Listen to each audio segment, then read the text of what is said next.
thought I'd go through this because it's one of the questions I get asked the most is how buoyant are they and what will they pop up? Will they lift the hinge and what have you? So these are the baits, these are the baits empty. So obviously they'll become more buoyant once you've wedged a whittled down bit of pop up in there. So that's the empty boilie. And a sort of hinge with size, I think that's size 8 swivel, that one. These are the wafters. That one's unbalanced, it hasn't got any putty in it yet.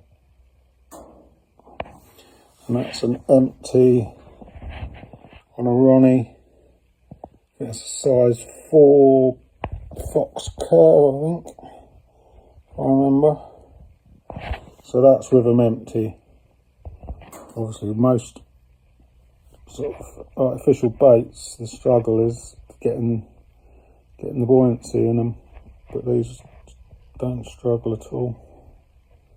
Obviously, once they've got bait in them, they'll be even more buoyant than they are now.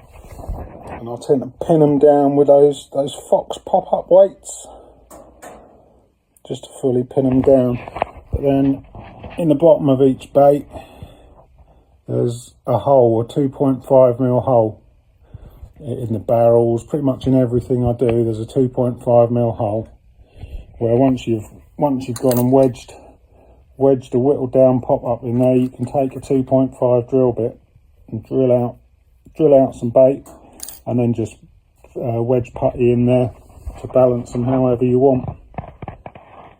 So yeah, hope that answers the questions on buoyancy.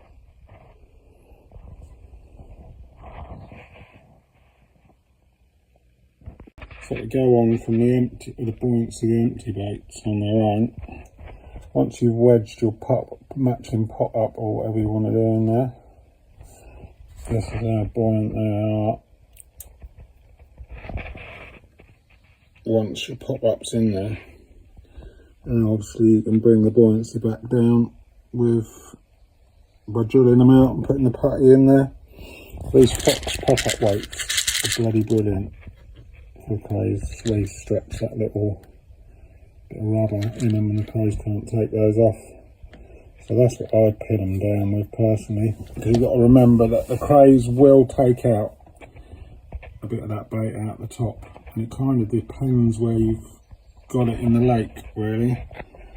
If you're fishing them in the edge, you'll find that's where all the little tiny crows are, and they can get a bit further in than the bigger crows can. Obviously got stupid tiny little claws, haven't they? So that's always a good indicator to whether you are getting crowed as well, because obviously your bait will swell up in the top bit. So if you reel in the morning and that bait has swelled up and it's sitting proud of the top, you know you haven't been crowed. Whereas if they come in, it's hard to do with. If they come in skimmed out, then you know you're getting crowed on your spot. Like I was fishing last week and I was getting absolutely hammered by little crows, and they were getting way down into the bait and taking a fair bit out. But then I moved maybe to a spot 30 yards away and didn't get crowed at all in 6 days, not one bit. So each time the bait was coming in, still pushed proud of the top where it's swollen up. And it just tells you how much bait you should be putting out. Right, from there on in, where I wasn't getting crowed, I was putting out hardly any bait each day.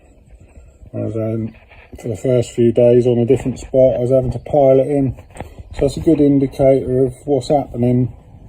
Obviously with like solid baits, you have no idea really what's happening down below. You could be piling in kilos of bait each day and it just could be sitting there not getting eaten by the crows or the cat. So yeah, I always put one of these out when I first start fishing a spot, because it tells me what's happening down there by how they come in the mornings. But yeah, that's with it how buoyant it is with the bait in it. And then, like I say, those fox crocotte weights, brilliant. They pin it down, and then you can adjust it up with your balancing hole in the bottom.